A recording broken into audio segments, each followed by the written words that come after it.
بسم اللہ الرحمن الرحیم۔ السلام علیکم۔ انشاءاللہ ہم آج بھی پروفیسر سید محمد سلیم رحمۃ اللہ علیہ کی کتاب مسلمان مثالی اساتذہ مثالی طلباء کا مطالعہ جاری رکھیں گے، اور الحمدللہ آج اس سلسلے میں ہماری 12ویں نشست ہے، اور ابھی تک ہم نے اس کتاب کے حصہ اول یعنی کہ مثالی اساتذہ کا مکمل مطالعہ کر لیا ہے، اور حصہ دوم مثالی طلباء کا مطالعہ کر رہے ہیں۔ اور حصہ دوم میں ہمارا پہلا جو باب ہے تحصیل علم، اس کا مطالعہ کر رہے ہیں، اور ٹاپک ہے علم کی قدر و اہمیت۔ علم کی قدر و اہمیت۔ ان تعلیمات کے پروردہ ایک مسلمان علم کا قدردان ہوتا تھا۔ تحصیل علم سے قبل وہ خود کو ناقص تصور کرتا تھا، ہر گھڑی اپنے نقص دور کرنے کی خواہش مند میں رہتا تھا۔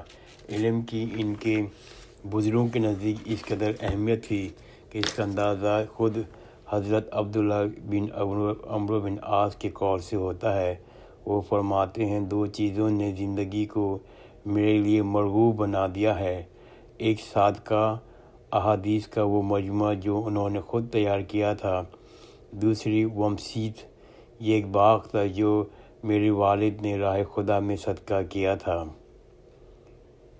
ہشام بن عروہ کا بیان ہے کہ یوم حرہ، جس دن حجاج نے مدینہ میں حملہ کیا تھا، اس دن میرے والد صاحب عروہ بن زبیر کا سارا کتب خانہ جل گیا تھا۔ بقیہ ساری زندگی وہ اپنی کتابوں کو یاد کر کر کے غمزدہ رہتے تھے۔ وہ کہتے تھے، کاش اہل عیال اور مال و دولت کی جگہ میری کتابیں محفوظ رہتیں۔ باب دوم، شوق علم۔ رسول اللہ صلی اللہ علیہ وآلہ وسلم کی صحبت اور معیت ایک دائمی درسگاہ تھی، جس سے صحابہ کرام فیض یاب ہوتے تھے۔ فجر کی نماز کے بعد آپ مسجد نبوی میں ایک ستون سے کمر لگا کے بیٹھ جاتے تھے اور سوال کرنے والوں کے جواب دیتے تھے۔ یہ اپنی نوعیت کی ایک منفرد درسگاہ تھی، وہاں ہر وقت علم کی چرچا رہتا تھا۔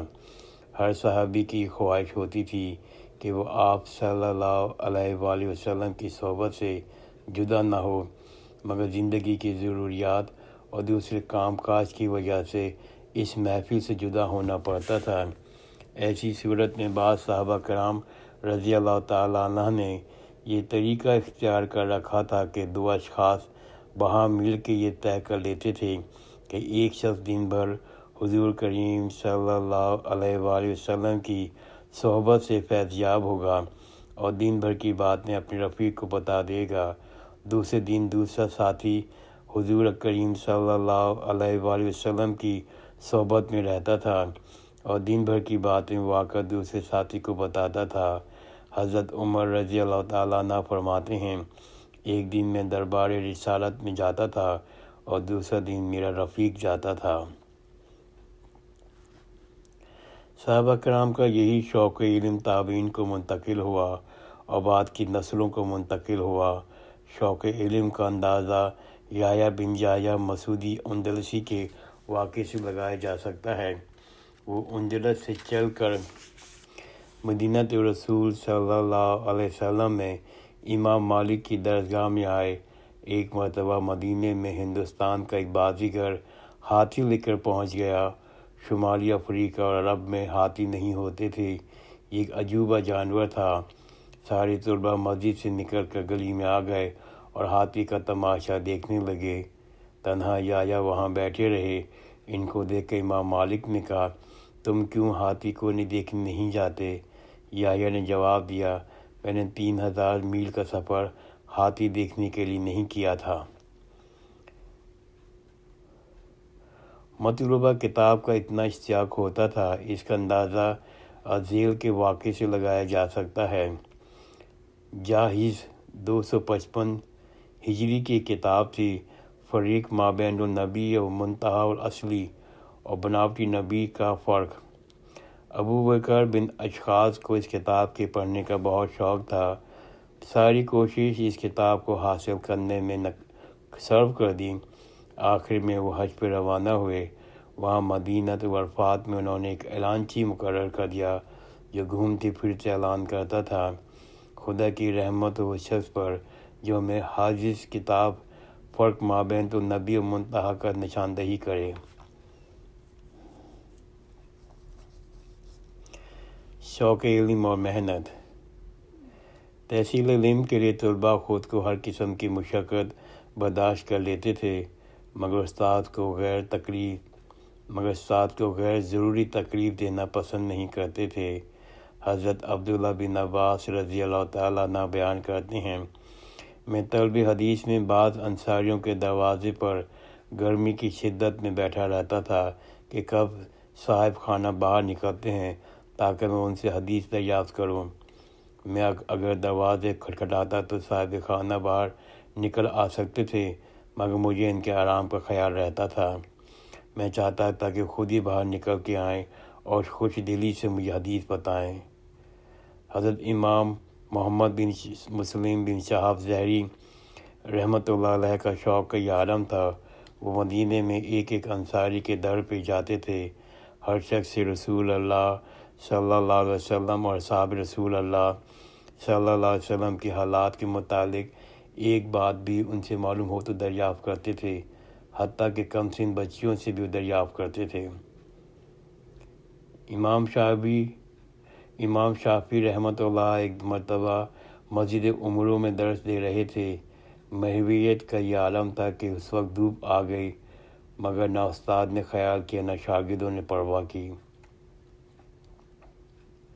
شیخ عبداللہ محدث دہلوی 1052 ہجری اپنے دور طالب علم کے واقعات میں بیان کرتے ہیں، گھر سے مدرسہ 2 میل کے فاصلے پر تھا۔ سردی گرمی دن میں 2 مرتبہ پیدل چل کر مدرسے جاتا تھا۔ صبح کے وقت ابھی خاصا اندھیرا ہوتا تھا اور میں مدرسہ پہنچ جاتا تھا، چراغ روشن کر کے اس کی روشنی میں پڑھنے بیٹھ جاتا تھا۔ فجر سے قبل تدریس۔ ابو اسحاق گرزونی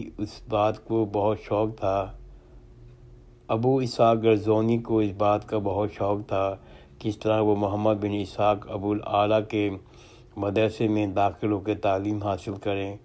ان کے والد صاحب ان کو روکتے تھے، وہ کہتے تھے کہ ہم غریب آدمی ہیں، تمہارے لیے ضروری ہے کہ تم محنت مزدوری کر کے کما کر لاؤ تاکہ گھر کا گزارا چلے۔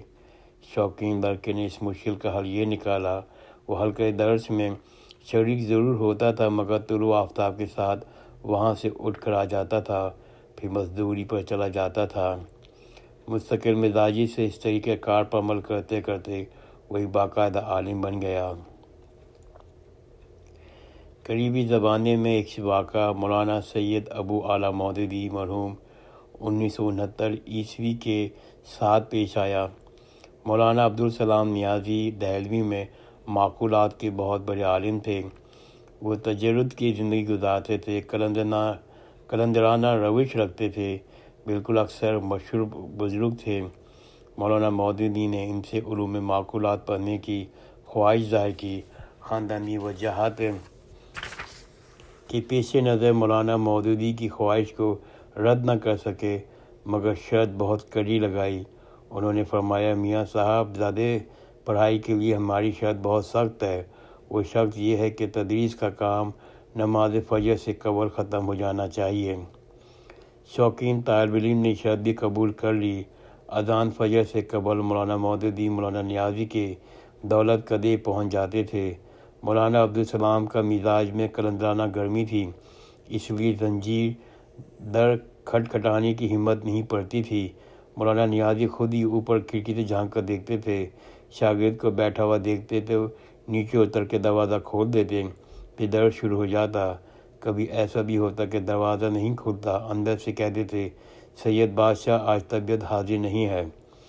مولانا مودودی واپس چلے آتے تھے۔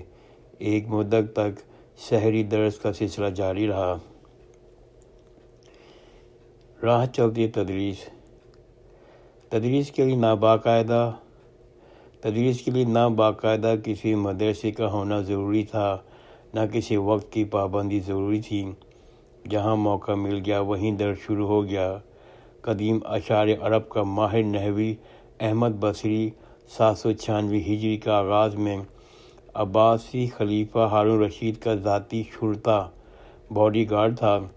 ہارون رشید نے اپنی بیٹے امین اور مامون کو تعلیم کے لیے مشہور قاری اور نحوی عبدالحسین علی بن حمزہ قصائی کو مقرر کیا تھا۔